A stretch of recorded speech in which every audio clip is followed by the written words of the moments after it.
Monsieur Paul Allé Quadio, merci d'être venu, bienvenue.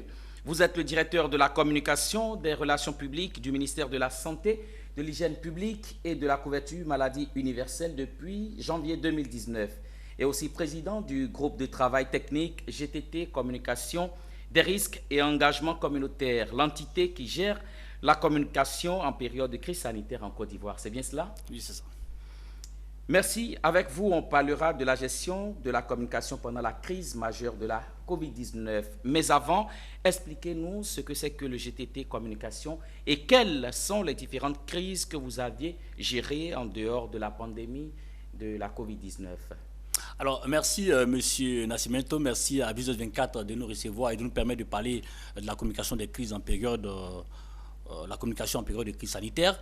Alors, ce qu'on peut dire, c'est que le GTT est véritablement l'entité qui gère la communication de crise, mais l'histoire, c'est que la Côte d'Ivoire a adhéré au règlement sanitaire international depuis 2005 et bien évidemment au programme mondial de sécurité sanitaire. Et ce programme demande au pays de prévenir et d'adopter, j'allais dire, une stratégie, une réponse face aux menaces de santé publique, qu'elles soient d'origine humaine, animale ou environnementale. Alors, donc, en Côte d'Ivoire, on a ce qu'on appelle la coordination multisectorielle une seule santé, qui a des GTT qui gèrent les différentes questions lorsqu'il y a une crise. Nous, on est GTT, nous sommes donc du GTT, groupe de travail technique, communication des risques et engagements communautaires, CREC. Alors, ce GTT-là réunit le ministère de la Santé et de l'Hygiène publique à travers sa direction de la communication et des services de communication d'autres directions du ministère, le ministère des Ressources halieutiques, le ministère du Plan, le ministère de la Salubrité, les partenaires techniques et financiers, l'UNICEF et autres, et aussi les associations telles que les ONG, telles que la Croix-Rouge et autres.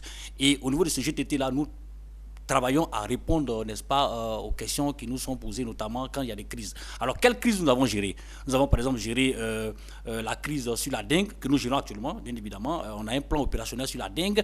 On a géré, effectivement, la crise sur la rage. On a un plan opérationnel sur la rage qu'on a mis en œuvre. Pareil aussi, lorsqu'on a parlé de la maladie à virus Ebola. Et aujourd'hui, on continue de gérer la Covid. Alors qu'au niveau de la Covid, par exemple, lorsque nous avons notifié notre premier cas en 2020, avant même que la Côte d'Ivoire puisse notifier son premier cas en mars 2020, nous avons déjà un plan opérationnel de communication avec des activités bien déterminées. Donc c'est pour vous dire que le GTT fonctionne, mais c'est dirigé par le ministère de la Santé et de l'Hygiène publique à travers la direction de la communication. Alors, on vous a tous vu, hein, votre proactivité. J'allais dire, on vous a tous vu lors de la Covid-19, quels ont été les grands axes de votre stratégie au niveau de la communication dans la gestion de cette pandémie? Alors, au niveau de la communication, je vais donc insister qu'il y a eu deux groupes. Il y a eu d'abord, au niveau du gouvernement ivoirien, depuis 2018, lors du séminaire gouvernemental, il était question, en cas de crise, d'activer ce qu'on appelle la cellule de communication de crise, qui est gérée depuis le ministère de la Communication, qui regroupe les experts de la présidence, de la primature, et puis des responsables des médias d'État. Ils se sont réunis, ils ont travaillé, ils nous ont beaucoup aidés au niveau de la communication publique. Mais nous, au niveau du GTT, ce qu'on a fait, on a apporté la réponse sur la base des piliers recommandés par l'OMS. Donc ces piliers sont la coordination, la communication publique, la gestion des rumeurs, la communication pour l'engagement communautaire et puis le suivi évaluation. Alors qu'est-ce qu'on a fait de façon pratique? Au niveau de la communication publique, nous avons élaboré les messages, parce que le plus important, c'est quel message donner à la population. On a élaboré les messages, les mesures de protection, les mesures de prévention et autres. Il était question de pouvoir aussi comment diffuser ces messages. Alors, on a produit des affiches, 40-60, 12 mètres carrés. On a aussi produit des spots qui sont passés donc dans les médias et surtout dans les radios de proximité parce qu'il faut toucher les communautés. On a donc contacté 198 radios de proximité. On a produit des spots en français déclinés en une trentaine de langues locales.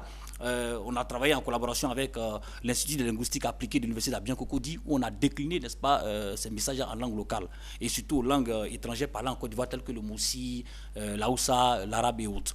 Alors au niveau toujours de la communication publique, on a produit aussi des capsules vidéo qu'on a diffusées sur Internet et qui sont aussi diffusées dans les chaînes de télévision. Alors concernant la gestion des rumeurs qui n'était pas important, on s'est dit qu'attention, voici un point important parce qu'il y avait trop de rumeurs qui circulaient. Il était question au niveau des réseaux sociaux de réagir.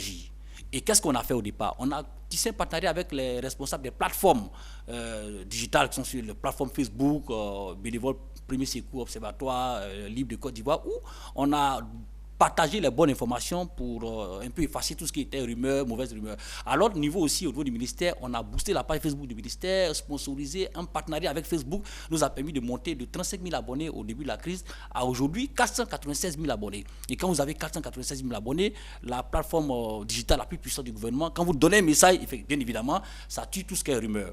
Tous au niveau de la gestion des rumeurs, on a un centre d'appel au niveau du ministère de la Santé qui ne fonctionnait pas à plein temps avant la crise. Lorsqu'on a donc commencé la crise, il était question d'activer, n'est-ce pas, ce centre d'appel là. Nous sommes passés par exemple de 3 postes à 17 postes, de 14 téléopérateurs, nous sommes passés aujourd'hui à 43 téléopérateurs et aujourd'hui nous fonctionnons en plein temps, c'est-à-dire 7 jours sur 7, 24 heures sur 24 et souvent nous allons jusqu'à 50 000 appels par jour. Et voilà comment donc on a pu apporter la réponse au niveau de la gestion des rumeurs. Dernier point, au niveau de la communication pour l'engagement communautaire, on a réuni à travers tout le pays les préfets, les maires, les chefs de communauté, les leaders communautaires, les chefs religieux pour toucher les communautés. Et au niveau du ministère de la Santé, on a quelque chose de particulier, c'est que nous avons ce qu'on appelle les ASC, les agents de santé communautaire. On en a 14 000 répartis dans toute la Côte d'Ivoire. Et ces 14 000 là nous ont permis de pouvoir passer l'information dans les communautés et mobiliser la population. Donc voilà en gros ce qu'on a pu faire au niveau de la communication en respectant les piliers de l'OMS tels que la communication publique, l'engagement communautaire et bien évidemment la gestion des rumeurs. Au niveau de la Covid, on a vraiment fait des efforts. Aujourd'hui, le plus important pour nous, c'est de sensibiliser à la vaccination. Parce que l'élément le plus sûr de pouvoir éradiquer la Covid, c'est la vaccination. Aujourd'hui, je vous parle, la Côte d'Ivoire a 6 cas actifs. 6 cas actifs, c'est-à-dire il y a 6 personnes qui ont la Covid dans toute la Côte d'Ivoire. C'est un travail qui a été fait, mais c'est grâce à la vaccination. Hier, les chiffres sont sortis, 0 cas Covid. Donc, nous sommes à 12 millions de doses administrées, 5 500 000 personnes vaccinées. L'idée aujourd'hui, c'est de passer à vacciner 70% de la population d'ici la fin de l'année. Cela dit, les autres aussi pathologies, nous communiquons là-dessus. Aujourd'hui, le ministère a des défis. C'est le défi de tout ce qui concerne les poches de sang. Aujourd'hui, le prix est à 3 000 francs. On communique là-dessus. Mais mobiliser aussi la population pour pouvoir donner son sang. On a les défis concernant, un autre défi concernant la réforme hospitalière. Il y a beaucoup de réformes au niveau les agents de santé seront à l'aise bientôt. Il faut communiquer là-dessus. Qu'est-ce qui contient cette réforme hospitalière? Bientôt, vous allez nous sentir dans les médias. On a aussi le programme hospitalier. Vous avez remarqué qu'on a inauguré beaucoup de centres de santé. On en a plein en construction, en réhabilitation. D'autres déjà construits, d'autres déjà réhabilités. Il faut communiquer là-dessus. Sans oublier la relation patient-client, la gestion des urgences. Vraiment, il y a des défis encore. Et la communication s'attelle à pouvoir communiquer non seulement sur la Covid, mais aussi sur les autres pathologies.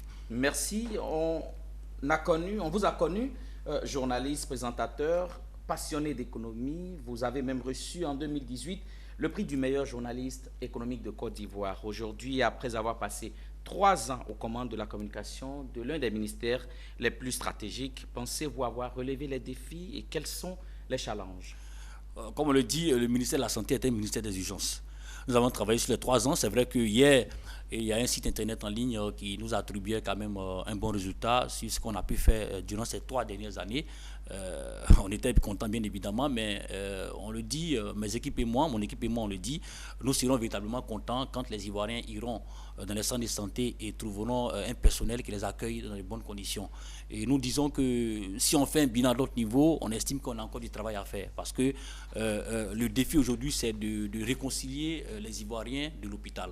Et les réconcilier de l'hôpital, c'est d'avoir des centres de santé performants, équipés, un plateau technique vraiment de pointe et permettre aux Ivoiriens de venir se soigner à moins de coûts, avoir vraiment accès à ces centres de santé-là dans de bonnes conditions. Et nous, au niveau de la communication, on souhaite vraiment comme défi de travailler surtout sur les techniques d'accueil. Parce que quand quelqu'un vient à l'hôpital et qu'il est bien accueilli, déjà il est à moitié guéri. Et à notre niveau, on a déjà discuté avec nos responsables. Nous sommes en train d'installer dans tous les hôpitaux généraux de Côte d'Ivoire et dans tous les CHR de Côte d'Ivoire des responsables de communication qui vont aider à l'accueil pour pouvoir bien accueillir les patients et permettre au système sanitaire vraiment de se réconcilier avec les Ivoiriens. Et c'est ça le plus important.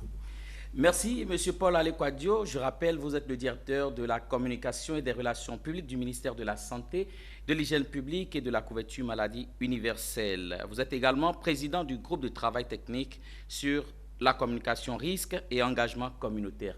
Merci d'être passé sur notre plateau. C'est moi qui vous remercie.